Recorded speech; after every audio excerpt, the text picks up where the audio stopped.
మద్గురుదేవులు శ్రీ లక్ష్మీదేవి సమేత అభిహానంద స్వామివారి పాద పద్మములకు ప్రణమిల్లుతూ శ్రీ పోలోజి వీరయాచార్య రాజయోగిచే రచింపబడిన శుద్ధ నిర్గుణ పరతత్వ బోధామృత కందార్థ దరువులు పరిపూర్ణ బోధ 1.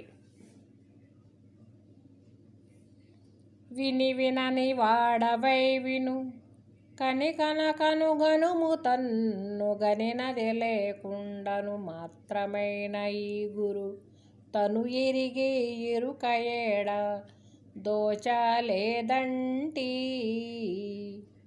కలలో ముల్లే దాచినట్లంటి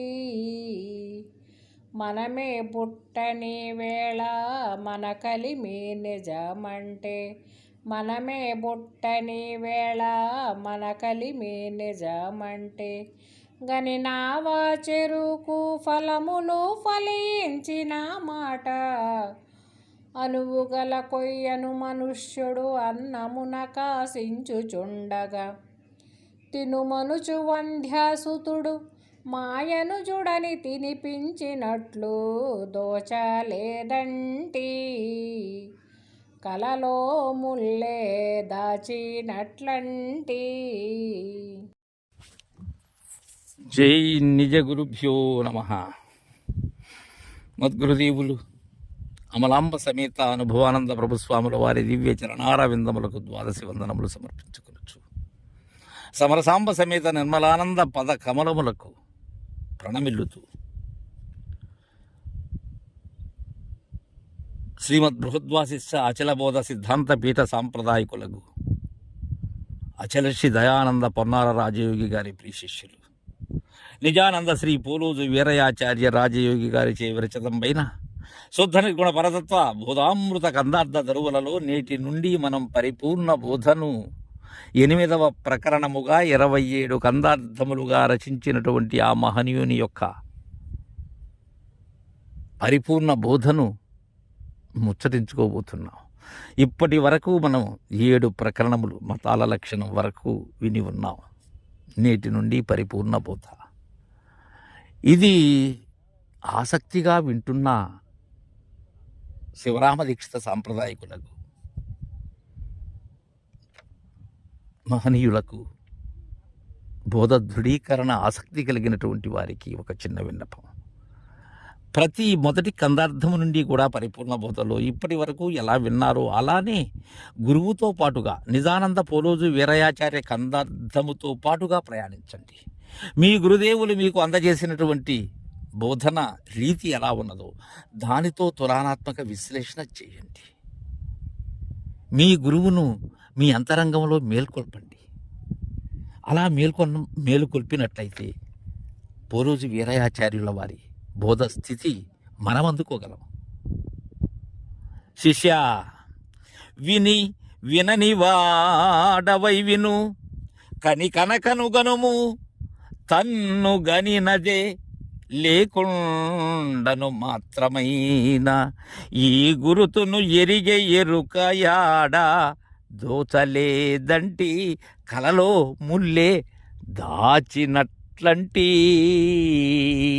స్పష్టమైన తీర్పును సిద్ధాంతరీత్యా అందజేస్తున్నారు. ఎలా వినమంటున్నారు?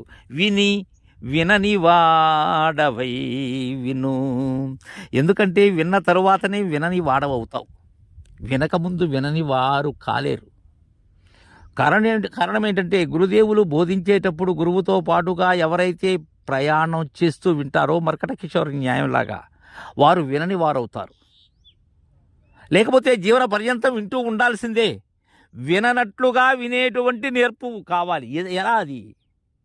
వినిన వెంటనే దానిని తనలో దర్శిస్తూ వెళ్ళినట్లయితే ఇక అక్కడ వినేది ఉండదు. వినేది కను మరుగవుతుంది.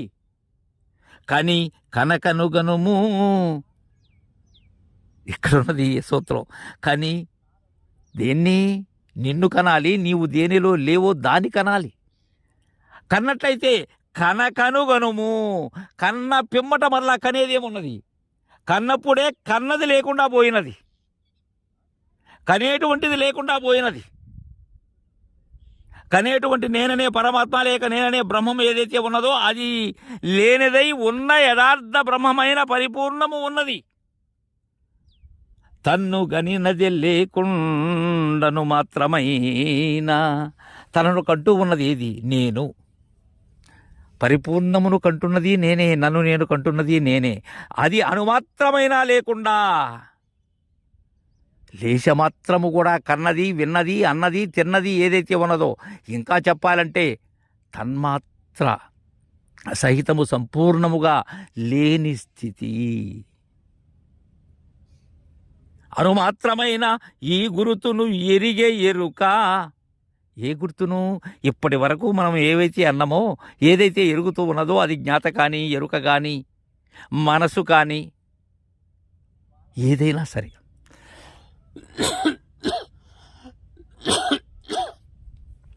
అలా ఎరిగే ఎరుక యాడదోతలేదంటే ఎప్పుడు గురుబోధ విన్న పిమ్మట, గురుబోధ కన్న పిమ్మట, గురుబోధ నీవైన పిమ్మట.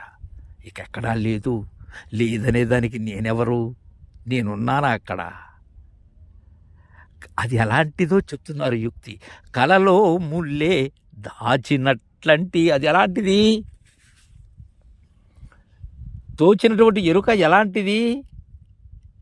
కలలో సంపదను దాచిపెట్టుకున్నారు, ఎక్కడో ఒక నిధిలాగా ఏర్పాటు చేసుకున్నారు. మెలకువలో ఉన్నదా ఆ సంపద? ఆ ముల్లె తను మూటగట్టినటువంటిది ఉన్నదా మెలకువలో?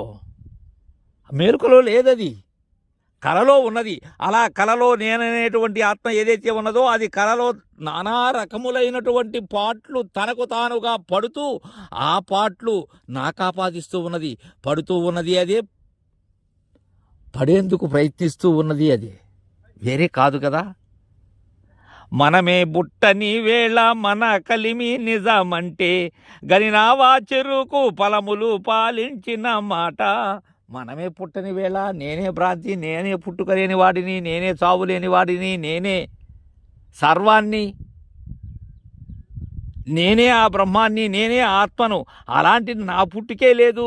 అందుకే ఆ ఎరుక యొక్క ఉత్పత్తిని తెలియాలంటే ఎవరికీ సాధ్యం కాదంటారు పెద్దలు. కారణం ఏంటి? అది పుట్టనే లేదు. పుట్టనేటువంటి నా యొక్క కలిమి, నాతో తోయబడినటువంటి విశ్వం అది నిజమంటే ఎలా ఉంటుందంటే చెరకు ఫలాల్ని చూసినట్లుగా ఉంటుంది. చెరకుకి ఫలాలు ఉంటాయా? చెరకు పండ్లు కాస్తుందా? అలా ఉంటుంది నా యొక్క స్థితి, నేననే ఆత్మ యొక్క స్థితి, నేననే ఎరుక యొక్క లేక నేననే జ్ఞానం యొక్క స్థితి. ఇంకా ఎలా ఉంటుందంటే అది అనువుగల కొయ్యను మనుష్యుడు అన్నమును కాసించుచుండగా తినుమనుచు వంధ్యాసుతుడు మా ఎనుజొడని తినిపించినట్లు. ఎంత బాగా చెప్పారో పోలోజు వీరయాచార్యులు. అనువుగల కొయ్యను మనుష్యుడు. ఇక్కడ అనువుగల కొయ్య అంటే దాని యొక్క ఆకారం, అంటే చీకట్లో ఆ దొంగ అది మనుష్య రూపంగా ఉన్నది, స్థాను పురుషుడు. ఆ స్థాను పురుషుడు ఆకలితో అన్నం కోసం బాధపడుతూ ఉన్నాడంట. లేని పురుషుడు, భ్రాంతి పురుషుడు అన్నం కొరకు ఆకలితో అలమటిస్తూ ఉంటే తినుమనుచు వంధ్యాసుతుడు మా ఎనుజుడిని తినిపించినట్లు. వంధ్యాసుతుడు చూశాడు ఈ విషయాన్ని, గొడ్రాలి బిడ్డ చూసి, ఓ మా అన్నయ్య ఆకలితో బాధపడుతున్నాడు అని చెప్పి ఆయనకు అన్నం తినిపించినట్లుగా ఉంటుంది నా కథ. నా నిజస్థితి ఇది. నేనే లేనటువంటి స్థాను పురుషుణ్ణి, కొయ్యిలో దోచినటువంటి పురుషుణ్ణి. కొయ్యిలో తోసినటువంటి పురుషుడు అన్నానికి ఆకలి అలమటిస్తూ ఉన్నాడు. కారణం ఇదేంటంటే నేననేదే భ్రాంతి. అయితే నేననే భ్రాంతి, ఆ భ్రాంతితో తోయబడినటువంటి ప్రపంచాన్ని చూసి అది యథార్థమని భావిస్తూ దానిని తింటూ ఉన్నాడు, దానిని మేస్తూ ఉన్నాడు. ఎవరు తినిపిస్తూ ఉన్నారు? గొడ్రాలి బిడ్డ. గొడ్రాలి బిడ్డ ఎవరు? సర్వసాక్షి అయినటువంటి నేనే. ఏమని తినిపిస్తూ ఉన్నారు? మా అన్నయ్య అని. ఇక్కడ ఎన్ని వేరులయ్యాయో చూడండి. ఉన్నది కొయ్యలో పురుషుడు, కొయ్యలో పురుషుడికి ఆకలి అది లేనిదే. చూసింది ఎవరు? ఆ కొయ్యలో పురుషుడికి సోదరుడైనటువంటి గొడ్రాలి బిడ్డ. సరే ఏం చేశారు? తినిపించారు. ఇవి ఏదైనా ఒకదానికి ఒకదానికి నాలుగు ఒకటే కానీ వేరు కాదు కదా. తోచలేదంటి కాబట్టే తోచలేదన్నాను మద్గురుదేవులైనటువంటి పొన్నాల రాజయోగేంద్రుల వారి దయతో. ఎలా కలలో ముల్లే దోచినట్లంటి ఇది కలలో దాచుకున్నటువంటి విధానమే కానీ మరొకటి కాదని పరిపూర్ణ బోధను సరిగా ప్రారంభించారు. తరువాయి కందార్థాన్ని రేపు ముచ్చరించుకుందాం. జై గురుదేవా.